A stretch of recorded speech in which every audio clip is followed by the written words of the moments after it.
On, and if you type WikiLeaks into a search engine, you'll be directed to a website that's at the centre of a massive storm today. So WikiLeaks is the whistleblower site that publishes often leaked and sensitive documents in the so-called name of freedom of information. It's often controversial, but some are saying that it's now just bordering on dangerous.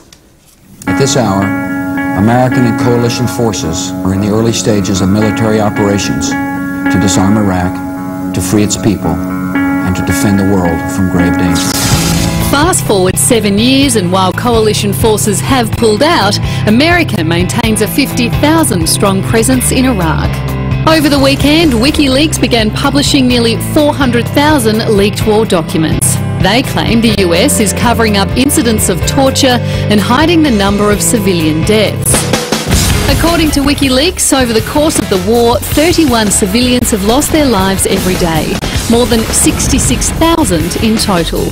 What's worse, Australian-born founder Julian Assange claims there's proof of war crimes. We can also see from the Iraqi military the torturing of over 1,000 people and the lack of intervention by the United States. But while America has not challenged the authenticity of the documents, they say their release will put the lives of Iraqi collaborators in danger. There are 300 plus Iraqi names that we thought were considerably exposed here because they were ones who were cooperating with us. It's the largest classified military leak in history, uncovering 15,000 previously unreported civilian deaths. So as WikiLeaks prepares to release more sensitive files, is this really in the public interest or just the reckless act of a rogue internet activist? And joining us with his opinion is Tasmanian independent and former intelligence analyst turned whistleblower Andrew Wilkie. Welcome back to the program, Andrew. Now, you publicly opposed the Iraq war from the onset, eventually resigning over it. In your opinion, is WikiLeaks doing us a service, or do you feel they're endangering lives? Oh, look, who knows? I suppose the start point is the answer is to understand that whistleblowers do a public service. You know, they have an important role to publicise what they perceive to be as official misconduct. So, you know, on balance, I think WikiLeaks has a very, very important role to play. Now, the question is here, have they crossed the line? Are they being reckless? Have they put people at risk? WikiLeaks say no. Of course, the people who are saying that they are putting people at risk, people like the US government, the problem is there. They've got such a track record of disinformation obfuscation themselves. You know, I don't know who to believe in this case. Now, you say there that the US have said that this may put lives at risk. Is it not fascinating that they haven't flat out denied the claims in the documents? I think that is absolutely fascinating. I note that the Iraqi government has said that totally a fabrication. The US government hasn't.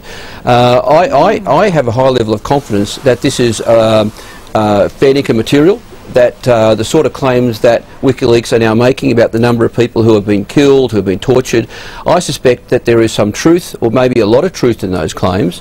But I make the point again, you know, we need to be really careful here. I'm a whistleblower myself. I support whistleblowers. I support the role WikiLeaks has generally to publicise official misconduct. But if they have crossed the line, and if they are genuinely putting people at risks, then I think that's unacceptable. Now, I know the information on Wikipedia is not always accurate, so, I mean, calling it WikiLeaks for a start I think is a bit dodgy, but do you think that this guy has really looked through all information to find out that, you know, any collaborator is not identified in the information, that people aren't at risk? Okay then, dickhead, let's first talk about Wiki, then Assange, then the lives you supposedly say he puts at risk, then your collusion in it up till this date.